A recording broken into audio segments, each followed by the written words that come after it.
Assalamualaikum warahmatullahi wabarakatuh.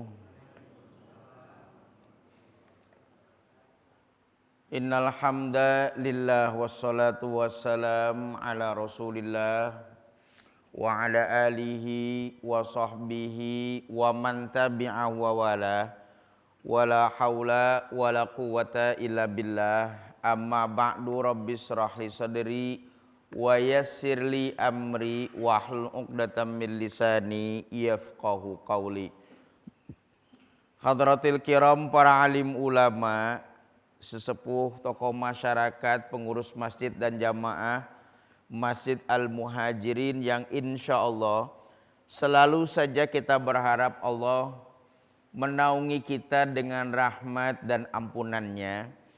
Puji syukur kehadirat Allah Subhanahu wa taala, di kesempatan pagi hari ini kita mengucap disebabkan karena nikmat Allah melimpah kepada kita semua, dan berharap upaya kita untuk mendatangi masjid ini, melaksanakan sholat subuh berjamaah dan melanjutkan dengan kajiannya, kiranya bagian dari mensyukuri nikmat yang Allah ridho sehingga terus menambahkan nikmatnya kepada kita semua. Amin ya rabbal alamin. Sementara salawat dan salam yang selalu kita mengucapkannya kepada Nabi Muhammad sallallahu alaihi wasallam, harapannya seluruh untayan salawat tersebut Allah menjadikan bukti sebagai kecintaan kepada Nabi dan kendaraan yang kita gunakan untuk bisa bertemu kemudian meraih syafaat Nabi yang pernah beliau janjikan. Amin ya rabbal alamin. Ma'asyiral hadirin, para bapak ibu jamaah yang dirahmati oleh Allah Subhanahu wa taala. Di kesempatan pagi hari ini saya ingin menyampaikan pandangan para ulama berkaitan dengan salah satu cerita yang ada dalam surat Al-Kahfi. Karena memang surat Al-Kahfi itu berisi tentang beberapa cerita. Cuma hanya satu yang paling terkenal di kalangan banyak umat Islam. Kalau sudah menyebut surat Al-Kahfi, maka yang paling populer itu adalah cerita tentang 7 orang pemuda kemudian ditidurkan oleh Allah di dalam goa selama 300 tahun, 309 tahun. Kemudian dibangkitkan kembali dan akhirnya dipertemukan oleh manusia disebabkan karena keluar orang ini setelah 309 tahun. Itu cerita yang paling populer, bahkan angkanya pun dipastikan 309 tahun katanya. Walaupun dalam pandangan Al-Quran sebenarnya bukan 309 tahunnya yang menjadi perhitungannya. Karena dalam Al-Quran tersebut ditambahkan 300 ditambah 9 tahun lagi. 300 tahun ditambah dengan 9 tahun lagi. Begitu ungkapan Al-Quran. Maka akhirnya kita menghitungnya menjadi 309 tahun. Padahal dari beberapa tafsir yang saya koleksi, Al-Quran menyebutkan 300 tahun ditambah 9 tahun lagi untuk menunjukkan bahwa kalau menghitung Ashabul Kahfi itu boleh menggunakan kalender matahari, juga boleh menggunakan kalender bulan. Kalau menghitung kalender matahari maka 300 tahun itu sama dengan 109.505 hari. Kalau ingin menghitung pakai kalender bulan maka ditambah 9 tahun lagi, jadi 309 tahun kalender Hijriah. Berapa hari 309 tahun kalender Hijriah? Sama dengan 109.505 hari lagi. Jadi yang diinginkan oleh Allah dalam surat Al-Kahfi itu bukan tahunnya tapi harinya.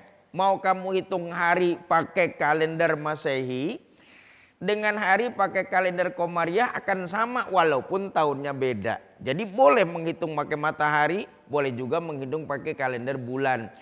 Setidaknya kita menemukan kemahattelitian Allah menemukan atau mempersatukan dua bilangan 300 tahun kalender Hijriah, Masehi dengan 309 tahun kalender Hijriah, angkanya sama. Begitulah ketelitian Allah dalam menghitung. Kalau kita sudah percaya dan yakin dengan kebenaran Allah tersebut menghitung, maka apalagi yang tidak dihitung oleh Allah secara terperinci, pasti seluruhnya akan dihitung secara terperinci dan detail. Begitu kurang lebihnya. Nah itu salah satu ceritanya. Adakah cerita yang lain? Setidaknya Ada cerita Nabi Adam dengan iblis yang cukup populer, di surat Al-Baqarah ada, di surat Al-A'raf juga diceritakan. Ada pula cerita tentang bagaimana sikap orang yang kafir dalam pengertian tidak bersyukur kepada Allah ketika diberikan anugerah rizki begitu melimpah dengan kebun yang luas tapi menimbulkan kesombongan. Dengan salah seorang muslim yang biasa-biasa saja dan tenang-tenang saja dengan nikmat Allah itu. Bahkan tidak menimbulkan kesombongan bagi dia. Kemudian ada lagi cerita tentang Zulkarnain. Zulkarnain yang kemudian dijadikan nama orang Indonesia Zulkarnain. Padahal Zulkarnain dalam surat Al-Kahfi itu bukan nama orang. Tapi Zulkarnain itu adalah sebuah istilah yang diperkenalkan oleh Allah. Zu artinya pemilik. Kornain artinya dua tanduk. Bukan nama orang. Kornun itu tanduk. Kemudian digabungkan Dzulqarnaini. Sebagaimana ada ungkapan atau ada kata rumah. Kemudian ada kata sakit. Sekarang digabung jadi rumah sakit. Bukankah menimbulkan kata baru? Akhirnya dzu pemilik, orang yang punya atau pemilik. Maka diawali dzu, orang yang punya harta, dzu malin. Orang yang punya ilmu, dzu ilmin, gitu. Nah, kalau gitu dzu menunjukkan kepemilikan. Maka orang ini punya dua tanduk. Gitu. Maka dua tanduk itu dalam bahasa Arabnya kornani, kemudian diidofahkan jadi kornaini. Artinya kalau gitu dia bercerita tentang orang zaman dulu yang kalau kemana-mana menggunakan penutup kepala pakai dua tanduk. Nah, zaman dulu begitu kalau orang begitu. Bangga dengan binatang-binatang sampai tanduknya dipakai. Maka dua tanduk dalam bahasa Arab Dzulqarnain gitu, atau pemilik dua tanduk itu. Siapa Dzulqarnain itu? Ada ulama yang menafsirkan Dzulqarnain itu Alexander the Great. Alexander kalau dalam orang Eropanya. Makanya karena tafsirnya banyak Alexander masuk ke Indonesia. Dinamakanlah orang jadi Alexander Zulkarnain. Gitu. Punya anak Diki Zulkarnain. Punya cucu Nia Zulkarnain. Gitu. Nah itu Zulkarnain Alexander. Ada yang bilang lagi bukan, tapi dia orang Cina. Ada yang menyebutkan dia adalah Abu Bakar Al-Afriki katanya. Sehingga dia punya saking meluasnya perjalanan dia, maka benuanya dinamakan Afrika. Sebagaimana nama orang itu jadi Afrika, nama orang Abu Bakar Al-Afriki katanya. Nah itulah cerita-cerita atau sebagian cerita dari Ashabul Kahfi. Banyak ceritanya, semuanya cerita dalam surat Al-Kahfi. Semuanya tuh. Nah cuma kalau sudah nyebut kata surat Al-Kahfi pasti hanya 7 pemuda itu. Nah salah satunya ini adalah kisah bagaimana Nabi Musa alaihissalam ketemu dengan salah seorang nabi yang namanya tidak disebutkan dalam Al-Quran. Dia hanya disebutkan sebagai seorang yang memiliki ilmu yang diberikan oleh Allah Subhanahu wa taala. Sekedar itu saja. Namanya tidak disebutkan oleh Allah Subhanahu wa taala. Hanya orang yang punya ilmu. Selesai. Siapa orang yang punya ilmu ini? Maka Nabi yang menafsirkannya. Al-Quran hanya sekedar menyebutkan orang itu punya ilmu. Namanya nggak ada. Lantas siapa orang ini? Maka Nabi menyebutkannya dengan ungkapan beliau bahwa orang itu namanya Khidir alaihissalam. Jadi Al-Quran tidak menamakan orang ini. Yang menamakan orang ini adalah Nabi SAW Khidir alaihissalam. Bahkan nama Khidir pun sekedar julukan. Khidir itu bukan nama aslinya lagi. Sementara para ulama menyimpulkan Khidir itu asli namanya sesuai dengan akte kelahiran yang ada di kotaknya dulu waktu dilahirkan itu. Namanya Balya bin Malkan, itu namanya tuh. Ya, kata ulama-ulama tafsir yang saya kutip dari beberapa tafsir, maka Khidir itu nama aslinya Balya bin Malkan. Itu asli. Lalu kenapa Nabi Muhammad menamakan dia Khidir? Khidir itu asalnya atau kata aslinya Khadara. Kalau dilihat dalam kamus itu artinya hijau. Jadi Khidir itu dinamakan oleh Nabi hijau, si hijau gitu. Kenapa Nabi Khidir dinamakan oleh Nabi itu hijau? Karena kalau dia melakukan pengembaraan, beliau itu Nabi Khidir itu melakukan pengembaraan tuh. Bahkan ada ulama yang sampai saat ini meyakini bahwa Nabi Khidir masih mengembara sampai dengan saat ini. Jadi ada 2 orang Nabi yang diyakini oleh beberapa ulama belum meninggal sampai sekarang ini. Satu Nabi Isa alaihi salam karena dia diangkat. Kedua Nabi Khidir alaihissalam karena dia masih mengembara sampai dengan saat ini. Begitu sementara pandangan para ulama. Walaupun ada ulama lain yang menolak. Mereka bilang dua-duanya sudah selesai meninggal dunia. Kenapa dua-duanya meninggal dunia diungkapkannya? Karena tiap-tiap kaum itu pasti ada batas waktunya. Ada selesai batas waktunya. Sehingga untuk Nabi Isa ada batas waktunya, untuk Nabi Khidir ada batas waktunya, untuk Nabi Muhammad ada batas waktunya. Sehingga ada ulama yang meyakini bahwa Nabi Isa dengan Nabi Khidir selesai sudah meninggal dunia. Ada sementara ulama yang menyimpulkan belum sampai sekarang masih mengembara. Jangan-jangan kita pernah ketemu dia lewat sini. Mungkin, cuman kita nggak tahu siapa dia ini karena masih mengembara sampai dengan saat ini. Persoalan mau percaya beliau masih hidup atau beliau sudah meninggal dunia tidak akan pernah mempengaruhi keyakinan kita atau keimanan kita. Enggak. Bukan berarti orang yang meyakini bahwa Nabi Khidir masih hidup orang lebih hebat imannya dibandingkan dengan orang yang meyakini bahwa Nabi Khidir sudah meninggal dunia. Enggak. Enggak ada bedanya sama sekali. Itu kan sekedar dugaan saja disebabkan karena pengembaraan lah, karena diangkat oleh Allah. Maka silakan saja berpendapat. Toh kita tidak meributkan pendapat yang sampai dengan saat ini tidak bisa dibuktikan kebenarannya. Maka kalau sampai dengan saat ini tidak bisa dibuktikan kebenarannya, tinggal nanti Allah sajalah yang akan memutuskan siapa yang benar, siapa yang salah. Tapi setidaknya kita mengambil cerita dari atau hikmah dari perjalanannya. Tidak perlu mendiskusikan terlalu panjang lebar berkaitan dengan perbedaannya. Begitu ulama-ulama yang bijak menjelaskannya. Nah, Nabi Khidir ini disebut oleh Nabi Muhammad sebagai hijau. Kalau dia jalan ke satu kaum kemudian dia berhenti. Maka kalau Nabi Khidir itu duduk, kata Nabi, maka berubahlah di tempat duduknya dan semua area itu berubah menjadi hijau. Nah ini kata hijau itu tuh. Kalau dia duduk di satu tempat, maka tempat itu berubah seluruhnya menjadi hijau. Maka disitulah Nabi Khidir menyatakan hijau. Jadi kalau duduk semua hijau tuh. Bukan orangnya yang hijau. Kalau orangnya yang hijau tuh namanya The Incredible Hulk. Nah itu orang hijau tuh. Kalau yang ini kalau dia duduk semua hijau. Akhirnya ada yang menafsirkannya kalau dia singgah ke satu negeri maka negeri itu menjadi suburnya luar biasa karena hijau. Ada lagi ulama yang menafsirkannya, enggak gitu. Maksudnya bukan pohon-pohonan. Hijau itu kan melambangkan keteduhan. Jadi kalau dia datang ke satu daerah kemudian dia duduk, maka tempat itu berubah menjadi hijau dalam pengertian tempat itu menjadi nyaman, tenang, teduh, tidak ada konflik. Hijau katanya. Itu tafsir. Ucapan Nabi itu bisa multi tafsir.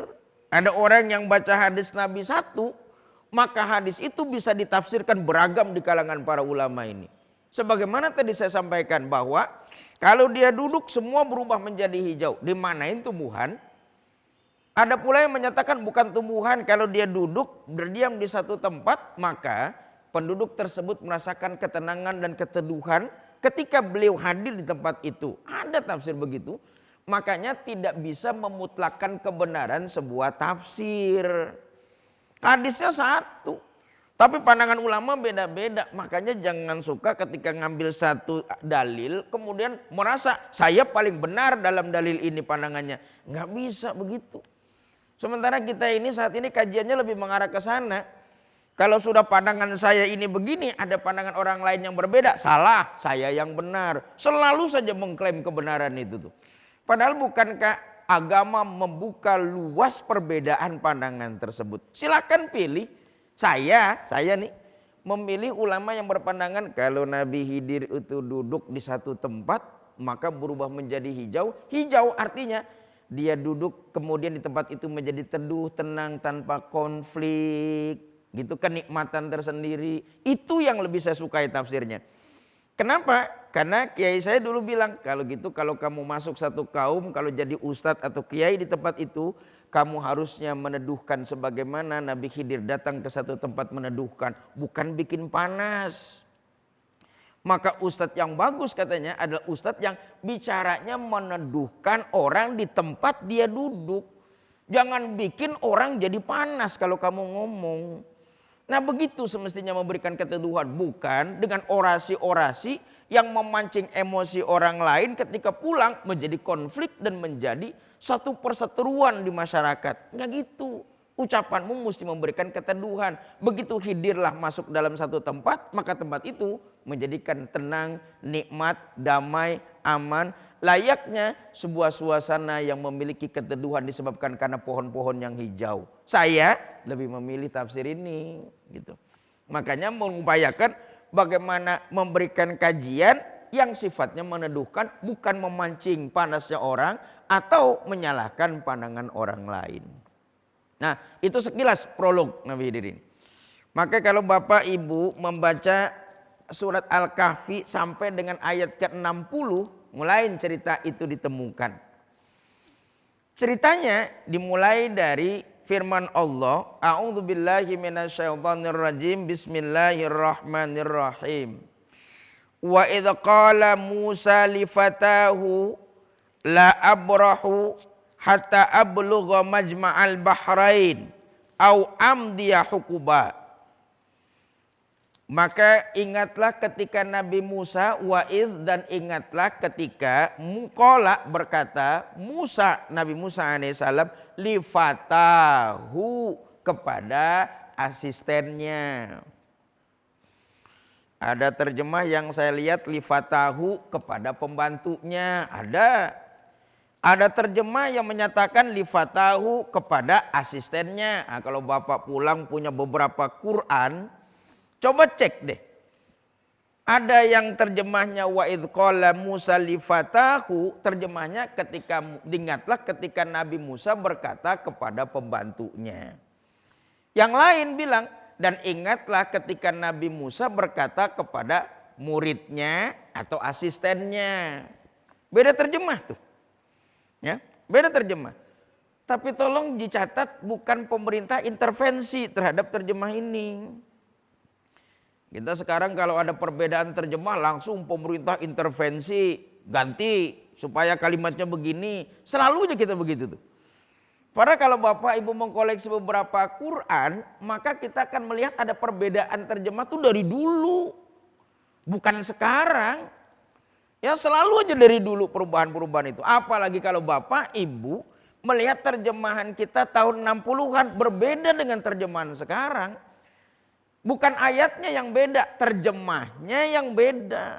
Dan apakah itu intervensi pemerintah? Enggak selalu atau belum tentu. Tapi menyesuaikan. Ada penyesuaian kata.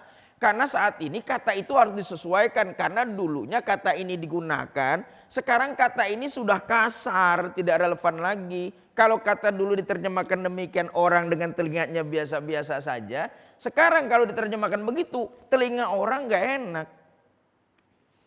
Orang zaman Belanda dulu dengan mengungkapkan kata babu atau jongos kan biasa-biasa aja. Ya, zaman dulu biasa-biasa aja, orang dibilang babu kah itu, orang dibilang jongos kah itu. Bahkan boleh jadi menimbulkan kebanggaan dengan istilah itu. Tapi lama-lama kan berubah. Bukankah ungkapan jongos sekarang sudah negatifnya luar biasa? Berubah lagi menjadi pembantu. Pembantu enak. Tahun dulu 80, 90 sampai 2000-an. Pembantu kita sebut enak saja dengan mengungkapkan kata ini pembantu saya. Atau kalau ngantar sesuatu ke rumah saya nggak ada, di rumah ada pembantu kok. Gitu. Bukankah kata pembantu sekarang ini udah nggak sesuai lagi? Telinga kita nggak cocok sudah dengar kata pembantu. Kasar menyebut dia pembantu itu. Maka sekarang dirubah jadi asisten. Ya, kalau mau ngirim barang ke rumah saya nggak ada sayanya, di rumah saya ada asisten saya. Naik dia. Bukankah berubah? Padahal asisten pembantu-pembantu juga, dia juga orangnya. Cuman istilah memperhalus, itu kan bahasa. Bahasa itu ada hidup satu masa, mati di satu masa yang lain. Sopan di era tahun 80-an, tidak lagi dianggap sopan bahkan keras dan tidak nyaman ketika dipakai di tahun 2020-an. Itu kan kata. Maka akhirnya dikembalikan menyesuaikannya, terjemahnya yang dirubah. Jadi jangan main tuding terus-terusan. Karena penyesuaian, ada revisi terjemahnya. Qur'annya nggak pernah direvisi. Terjemahnya mengikuti perkembangan zaman saat ini untuk memperhalus atau menyesuaikan dengan keadaan saat ini yang sudah tidak dikenal lagi pada masa dulu. Maka wa idz qala Musa li fatahu, berkatalah Musa kepada pembantunya. Kalau diterjemahkan pembantu, maka pemahaman kita terhadap orang yang ikut dengan Nabi Musa ini kesannya orang rendahan ini. Namanya pembantu. Tapi kalau kita bilang dan berkatalah Musa kepada santrinya, kepada muridnya, kepada asistennya, maka orang yang hidup atau ikut dengan Nabi Musa ini udah beda levelnya. Ini pembantunya, ini santrinya. Orang udah bisa bilang beda kelas. Yang ini pembantunya lebih rendah, sementara santrinya lebih tinggi. Kan sudah beda orang yang ikut dengan Nabi Musa ini. Sehingga saya lebih menyetujui terjemahnya. Dan ingatlah ketika Nabi Musa berkata kepada asistennya atau muridnya. Jadi orang yang dibawa oleh Nabi Musa juga bukan orang yang sembarangan ini. Maka Nabi Musa berkata, aku tidak akan berhenti berjalan. La abrahu hatta ablugha majma'al bahrain. Sampai aku bertemu dengan pertemuan dua buah lautan. Hatta ablugha majma'al bahrain. Saya nggak akan pernah berhenti untuk berjalan sampai saya akan ketemu dengan pertemuan dua buah lautan. Majma' bertemu, bahrain dua buah lautan. Bahrun satu, bahrain dua lautan. Maka ada negara di Uni Emirat Arab dinamakan Bahrain. Kenapa Bahrain? Karena dia ada di tengah-tengah. Nah, di sini lautan, sebelah sini lautan. Silakan aja di peta, lihat di peta. Dia pulau di tengah diapit dua buah lautan. Maka karena dia pulau kecil diapit dua buah lautan, maka negara tersebut dinamakan Bahrain. Bahrain itu dua buah lautan. Jadi kita kenal istilahnya Bahrain. Tapi secara bahasa kita mungkin baru tahu bahwa Bahrain itu adalah dua buah lautan karena dia diapit dua buah lautan. Aku nggak akan pernah mau berhenti berjalan sampai aku menemukan pertemuan dua buah lautan.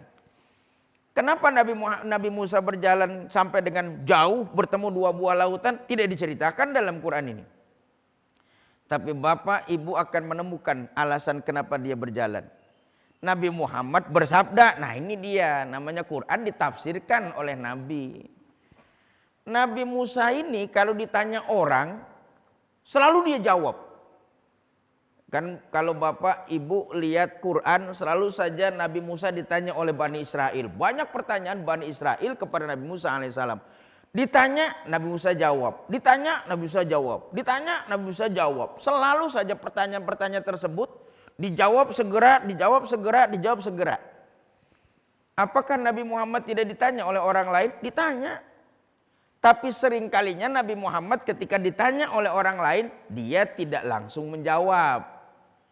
Ya, ada kalanya dia bilang tunggu ya, sampai dengan nanti ada firman Allah, ditunggu.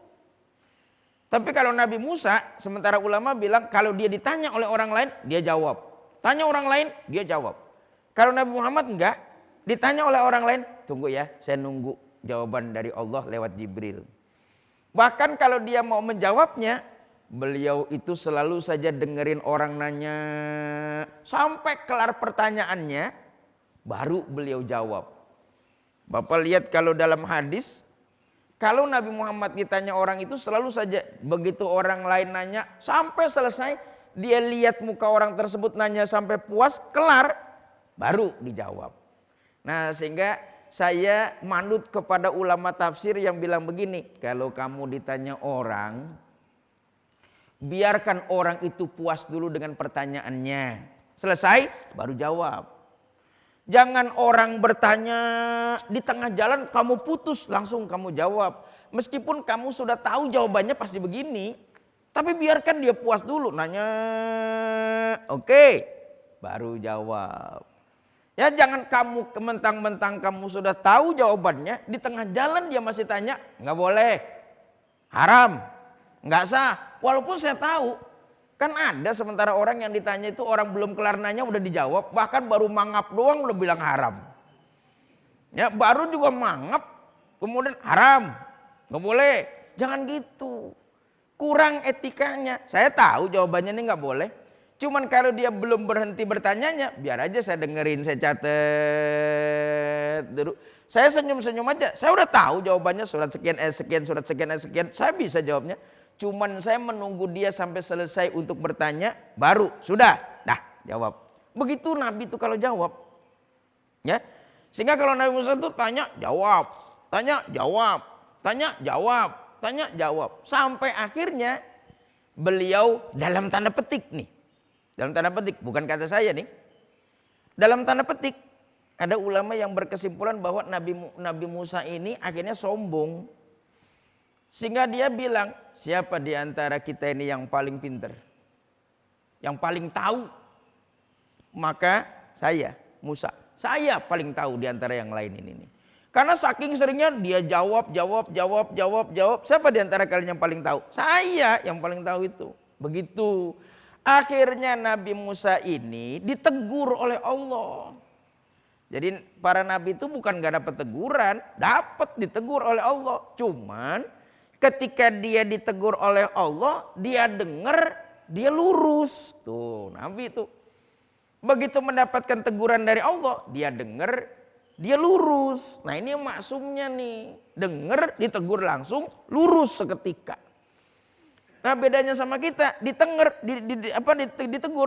dableknya nggak ketulungan. Gitu. Yang udah berapa kali kena teguran, nggak gitu aja, ngayal aja. Kita nih, sementara para nabi begitu ditegur dengan firman Allah, dia sadari itu, lantas dia meluruskannya. Bahkan pertanyaannya pun diungkapkan. Ketika Nabi Ibrahim alaihissalam bertanya kepada Allah Subhanahu Wa Taala tentang bagaimana menghidupkan makhluk itu, rasanya nggak etis Nabi seperti itu. Maka Allah mengatakan, awalam tu'min, kamu nggak percaya ya kepada Allah, kepadaku? Tapi Nabi Ibrahim bilang, tidak, kalau seandainya engkau mewujudkan bagaimana menghidupkan yang mati, niscaya keimananku semakin tinggi, aku semakin tenang. Nah Bapak Ibu yang saya hormati, Nabi Musa siapa di antara kalian yang paling tahu? Saya kan? Saya. Maka kamu tanya, saya jawab. Kamu tanya, saya jawab. Sehingga ada ulama yang enggan untuk menjawab meskipun dia tahu akhirnya. Kenapa? Takut kayak Nabi Musa ntar. Tiap ditanya tahu, tiap ditanya tahu, tiap ditanya jauh. Bahkan dia tahu tapi dia diam. Ada yang mengamalkannya demikian. Wallahu a'lam kebenarannya. Tapi akhirnya Nabi Musa mendapatkan teguran dari Allah. Ada orang yang lebih tahu dibandingkan kamu sebenarnya sih. Kalau kamu bilang bahwa saya tahu, saya lebih tahu di antara kalian. Ada orang yang sebenarnya jauh pengetahuannya lebih tahu dibandingkan dengan kamu itu. Pengetahuannya melebihi kamu itu. Maka tersadarlah Nabi Musa bahwa ada orang yang lebih hebat, lebih tahu di antara dia. Itu kan artinya istilahnya ada langit di atas langit kan? Kita kan ucapannya begitu tuh umumnya, ada langit masih ada langit di atas langit. Itu pandangan umum. Kalau di kalangan perempuan bukan gitu pandangannya. Di atas alis masih ada alis. Biasanya gitu tuh. Karena perempuan bikin alis melulu. Alis udah benar-benar dikasih oleh Allah. Dibikinin lagi, dikerok, ditambahin lagi. Maka ini saya bilang di atas alis masih ada alis tuh. Gitu ya. Kalau kita kan hanya di atas langit, ada langit. Nah akhirnya dia mengetahui ada orang lebih tahu. Sadar dia. Dan keinginannya untuk pengetahuan itu atau haus terhadap pengetahuan menyebabkan Nabi Musa tanya kepada Allah. Siapakah orang itu? Dan bolehkah aku bertemu dengan orang itu untuk mendapatkan pengetahuan? Begitu kata Nabi Musa. Tertarik dia sadar, maka Nabi Musa kita bisa pahami orang yang gila ilmu orang ini nih.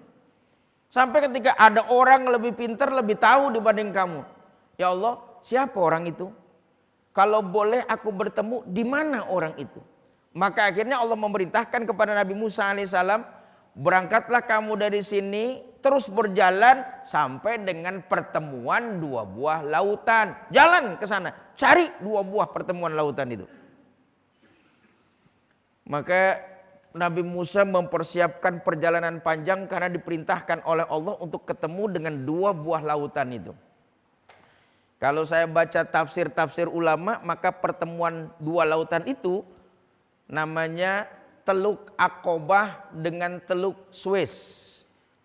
Nah, kalau Bapak nanti pulang kemudian buka Google Map, kalau dulu saya sekedar percaya aja di antara Teluk Aqobah sama Teluk Suez, ngaji udah diem aja udah, percaya aja udah. Tapi sekarang begitu disebutkan ada Teluk Aqobah dengan Teluk Suez, langsung buka handphone, kemudian buka Google Map, cari Teluk Suez. Maka diantarkan oleh Google Map ini, kemudian diperkecil. Ternyata memang ada dua buah lautan di sebelah kanan. Kalau dari kita lihat dari Google Map itu, kanan Teluk Aqobah, kiri Teluk Suez, maka di ujungnya bertemu. Nah, disinilah pertemuan dua buah lautan yang dimaksud dengan pertemuan dua lautan dalam Al-Quran tersebut adalah pertemuan antara Teluk Aqobah dengan Teluk Suez. Nabi Musa jalan. Saya mau cari, saya mau berguru dengan orang ini. Maka karena persiapan panjang, akhirnya Allah bilang kepada Nabi Musa, bawa bekal makanan ya. Kalau orang dulu kan ada perintah kalau mau pergi bekal makanan. Zaman dulu tuh, bahkan zaman saya kecil itu masih berlaku. Kalau mau pergi itu biasanya orang bawa makanan dari rumah. Maka zaman dulu identik kalau udah mau pergi bawa rantang 5 susun biasanya tuh. Ya zaman dulu tuh rantang lurik.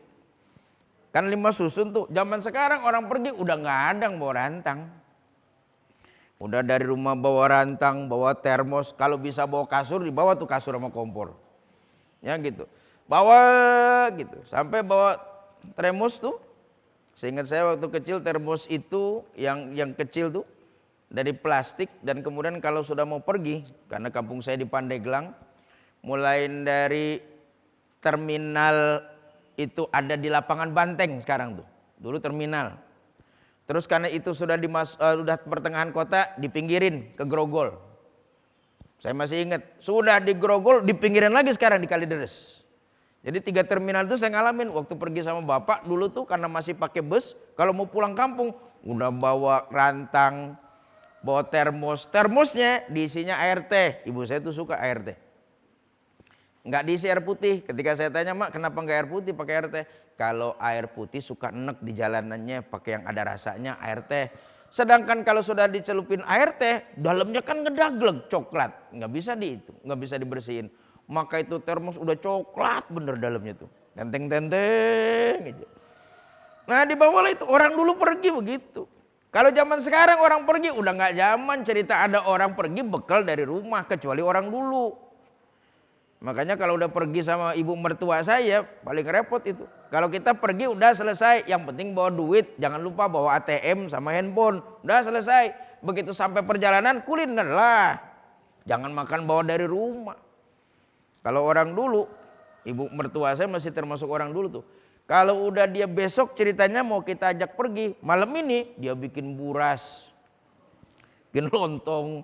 Gitu, akhirnya di tengah jalan tidur aja, nggak nikmatin perjalanan, wong semalaman begadang bikin lontong.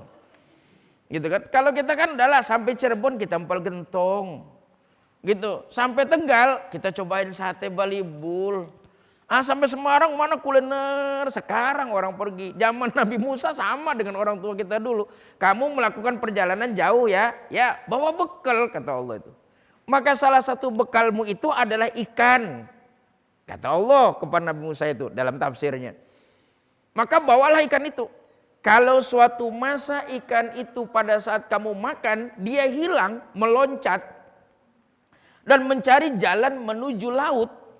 Maka disitulah orang yang akan kamu temui itu.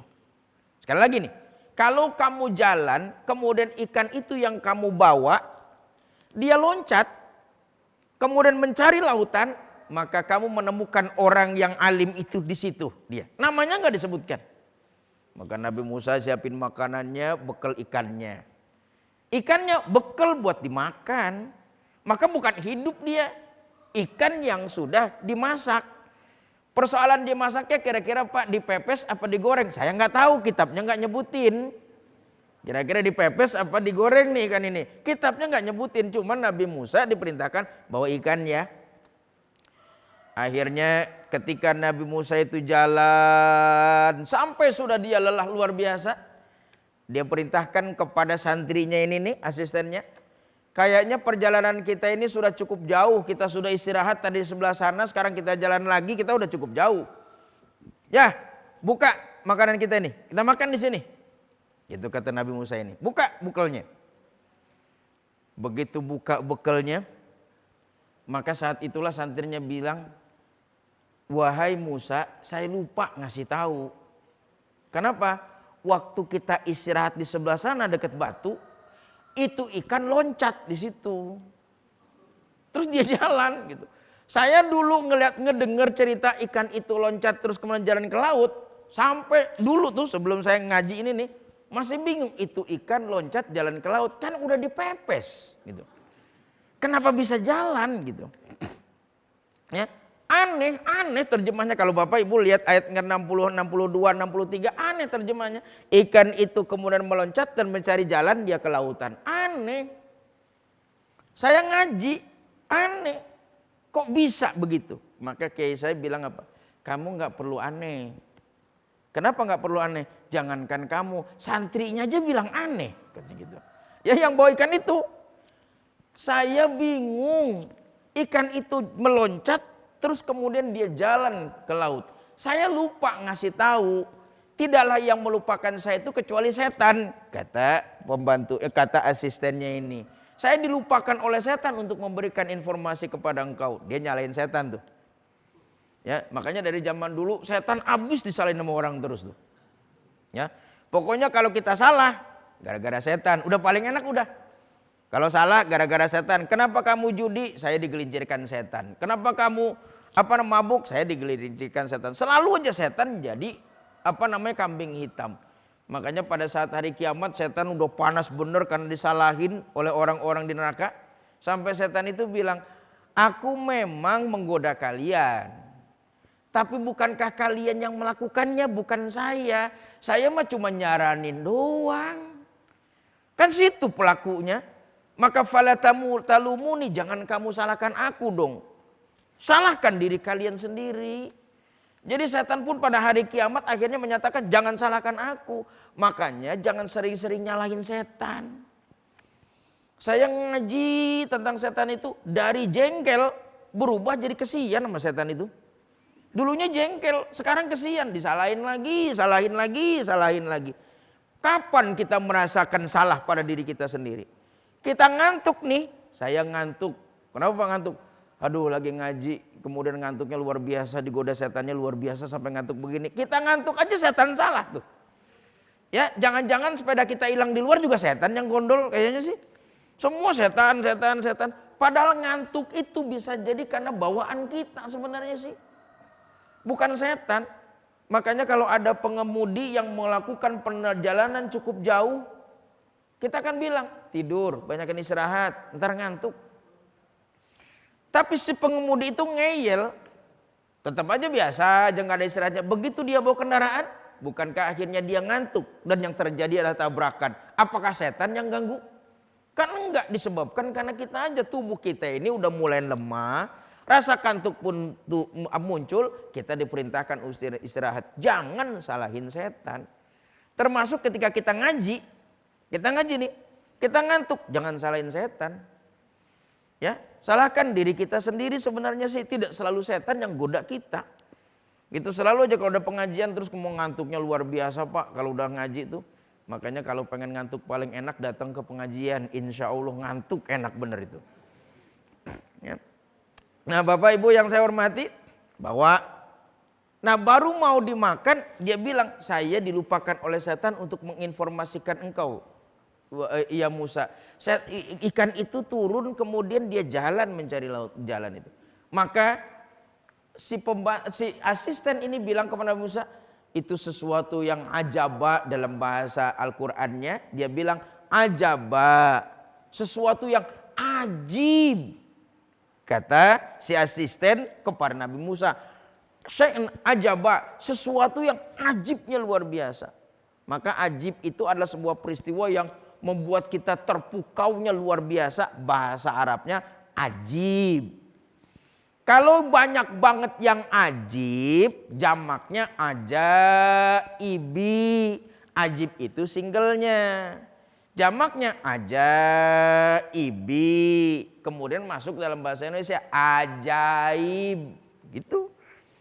Kan ajaib itu sesuatu yang luar biasa banyak menimbulkan decak kagum manusia. Ajaib banget. Maka ajaib adalah bahasa Arab yang berasal dari kata ajib, jamaknya ajaibi. Sesuatu yang ajibnya luar biasa. Ikan sudah dibumbuin, sudah dimasak kok jalan, ajib luar biasa. Begitu kisah dari ungkapan asistennya Nabi Musa kepada Nabi Musa alaihissalam. Di sini juga di Indonesia ada. Nggak harus jauh-jauh, kalau Bapak jalan ke daerah Kuningan Jawa Barat, itu ada Cibulan namanya tuh. Ya, mungkin ada orang sini yang orang Kuningan tuh, Cirebon Kuningan, itu ada di sana Cibulan. Ada sebuah kolam berenang di sana tuh. Saya karena santri di Cirebon, terus kemudian anak saya juga kuliah di sana, jadi kalau istirahat suka nginep di daerah dekat situ, Cibulan itu. Airnya dingin, bening, terus kemudian ada ikan. Kalau orang Sunda bilang ikan kencra katanya. Tapi kalau kemudian orang sana lagi bilang itu ikan dewa. Kenapa dibilang ikan dewa? Karena dulunya ada dewa di sini makan ikan. Nggak habis ikannya, kecebur ke kolam itu. Sampai sekarang masih hidup. Sisa dewa katanya gitu. Maka disebutlah ikan dewa. Nah ini anak-anaknya nih. Ikannya hitam semua, gede-gede itu. Ya, itu saya sering berenang sama anak-anak ke situ karena seneng lihat ikannya dan airnya nggak amis. Dan menurut cerita orang di situ yang dagang, ini kolam kalau dikuras ikannya hilang. Tapi nanti kalau diisi lagi ikannya muncul lagi. Nggak tahu ratusan ikan itu larinya kemana. Tapi kalau dikuras nggak ada. Tapi kalau dia nanti dipenuhi lagi kolamnya, dia muncul lagi. Maka dikenallah ikan di situ dengan sebutan ikan dewa. Bahkan kalau ada yang mati tidak ada satupun yang berani makan, dia dikafani dan dikuburkan di belakang. Ada kuburan ikan. Jadi saya pernah ziarah ke kuburan ikan itu tuh. Cuman nggak baca Allahumma gfir lahu warhamhu wa'afi wa'fuan. Wong ikan gitu kan. Nah di situ ada sumur. Sumur yang kalau nanti diambil airnya dicuci ke muka maka akan awet muda. Kalau bagi saya bilangnya agak mudaan 10 hari gitu ya. Nggak usah banyak-banyak, 10 hari aja udah gitu. Nah walaupun saya tidak menggunakannya karena itu mitos saja, saya tidak meyakini itu semua, tapi saya berkunjung ke sana. Jadi sesuatu yang ajib di Quran ada, di Indonesia juga punya. Kata orang setempat kalau Bapak nanti kebetulan bisa ngelihat ada ikan setengah jalan di sini.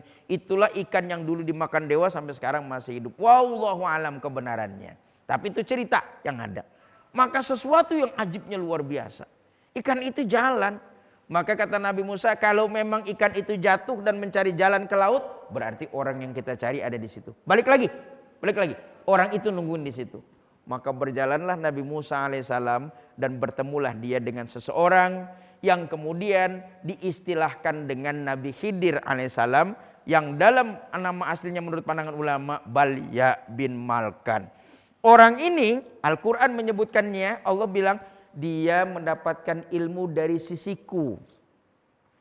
Maka kalau ilmu dari sisi Allah, maka disebutlah ilmu laduni. Orang itu bisa tahu dan punya ilmu tanpa harus belajar. Jadi ada ilmu namanya laduni. Yang namanya laduni itu nggak harus ilmu. Sesuatu yang didatangkan oleh Allah tanpa usaha, maka apapun itu namanya laduni. Nggak harus ilmu. Nabi Zakaria, dia sudah tua, rambutnya beruban, istrinya dari muda mandul. Tapi dia pengen punya anak. Kalau dalam pengetahuan atau keilmuan manusia, suami sudah tua, istrinya dari muda mandul, nggak mungkin punya anak. Maka ketika beliau berdoa, milladun kadzurriyatan, saya minta keturunan dari engkau. Jadi laduni apapun diberikan oleh Allah. Maka orang ini diberikan ilmu namanya laduni langsung dari Allah tanpa proses pembelajaran. Nabi Musa ingin mengambil ilmu dari orang yang disebut Khidir ini. Bagaimana lanjutan ceritanya? Insya Allah kita akan lanjutkan Musa dengan Khidir bagian kedua, to be continue, bulan yang akan datang. Ya, baik, ini dulu kajian yang dapat saya sampaikan pengantar Nabi Musa dengan keilmuannya. Bagaimana yang ditanyakan oleh Nabi Musa, bahkan ada kesimpang siuran cerita berkaitan dengan percayaan Nabi Musa dengan Khidir ini. Bahkan yang lebih jadi pertanyaan banyak orang, ketika Khidir harus membunuh seorang anak kecil, itu dipertanyakan oleh banyak orang, kenapa Nabi bunuh orang. Begitu kurang lebihnya, insya Allah bulan depan kita lanjutkan. Dan karena ada lanjutan bulan depannya, maka untuk saat ini saya tidak membuka pertanyaannya, karena karena juga ada keperluan. Kita bolehlah satulah. Udah mau nanya gitu. Silakan Pak. Udah Pak, dari tadi udah pegang ini. Silakan Pak. Silakan. Penasaran?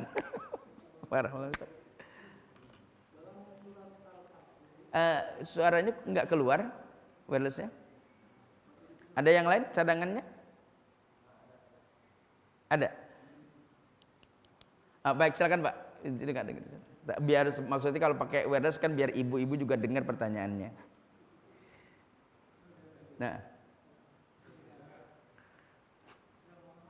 ya silakan.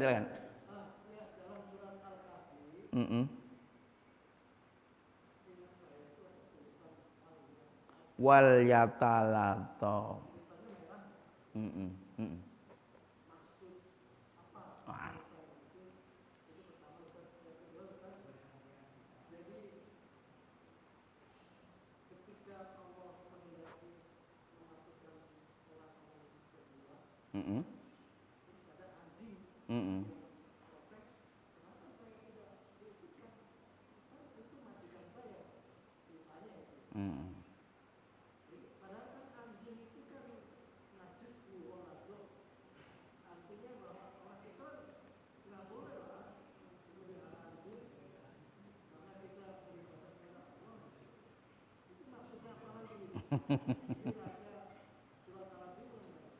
Nah, betul. Baik Bapak. Baik. Pertama begini. Kalau kita sampai pada kata dalam surat surat Al-Kahfi, pada kalimat wal yatalattaf, maka satu, bahwa kata tersebut merupakan tengah-tengah Al-Quran. Ya. Jadi biasanya kalau Quran zaman dulu tuh wal yatalattaf ditulisnya gede tuh, tintanya merah. Atau kalau nggak ditulis pakai tinta merah, tintanya hitam, tapi tetap ditulisnya besar, wal yatalattaf. Maka kalau Bapak sudah sampai pada kalimat wal yatalattaf, satu, Bapak sudah ada di tengah-tengah Quran. Kalau menghitung berapa banyak kata yang digunakan sebelum wal yatalattaf, dengan berapa banyak kata yang digunakan setelah wal yatalattaf sampai dengan kul a'udzu birabbin nas, jumlah katanya seimbang. Saya lupa jumlahnya itu tuh gitu ya. Tapi seimbang kata ulama. Seimbang tuh. Makanya kalau Bapak baca Quran terus sampai surat Al-Kahfi wal yatalattaf, coba deh Qurannya diginiin. Maka yang sebelah kanan jumlahnya sama dengan sebelah kiri. Sebelum dan sesudahnya. Jadi katakan 1000 kata sebelum wal yatalattaf, maka akan 1000 kata sesudah wal yatalattaf. Tengah-tengah. Tuh ya. Jatuh itu tuh. Wal yatalattaf tuh. Kalau nggak percaya hitung aja sendiri gitu ya besok. Saya mau percaya, saya percaya. Karena ditimbang begini aja udah tengah-tengah tuh, ya. Nah, kedua, wal yatalattaf kenapa ditulis pakai tinta merah dalam sementara mushaf? Karena ada anjuran Nabi SAW untuk membaca surat Al-Kahfi di hari Jumat pagi sampai dengan sholat Jumat. Ada yang mengatakannya dari hari Kamis sore, bolehlah, terserah. Walaupun saya meyakini Jumat pagi hari. Karena itulah yang dilakukan menjadi kebiasaan Utsman bin Affan. Jadi beliau nih Utsman kalau habis subuh, Jumat nih, subuh dia baca surat Kahfi sampai selesai. Karena anjuran Nabi. Pada saat beliau berkuasa menjadi khalifah yang saat itu memang iklimnya tidak senyaman pada saat jadi waktu Nabi Muhammad. Mulai ada pemberontakan bahkan ketidaksukaan kepada pemimpin. Meskipun yang tidak suka itu sama-sama Islam. Ya, tidak suka kepada pemimpinnya. Meskipun sama-sama Islam dia. Maka akhirnya pada saat Utsman bin Affan itu membaca surat Al-Kahfi setelah sholat subuh. Maka beliau dibunuh. Ada yang menyatakan kepalanya dipukul. Sampai akhirnya darah pun memuncrat. Dan mengenai kata wal yatalattof. Darahnya kena kata wal yatalattof. Maka disitulah kenapa kata wal yatalattof itu ditulis menggunakan tinta berwarna merah. Itu tinta berwarna merah ya. Kedua, hebatnya lagi dan mujizat itu, wal yatalattof itu seakar kata dengan kata latif. Artinya lemah lembut. Wal yatalattof, maka berlakulah kamu lemah lembut. Begitu terjemahnya. Wal yatalattof kalau diterjemahkan sebagai berlakulah kamu lemah lembut. Latif itu kan tengah-tengah antara kelemahan dengan kekuatan kata sementara ulama.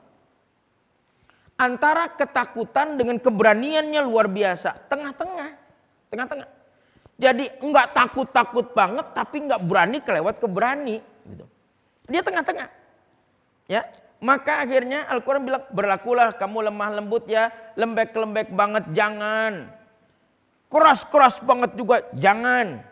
Kalau gitu bukankah itu juga tengah-tengah? Bukankah kalau gitu menempatkan kata tengah-tengah di tengah-tengah Quran juga? Bahkan kata tengah-tengah adalah sebaik sebuah kesimpulan atau perilaku manusia.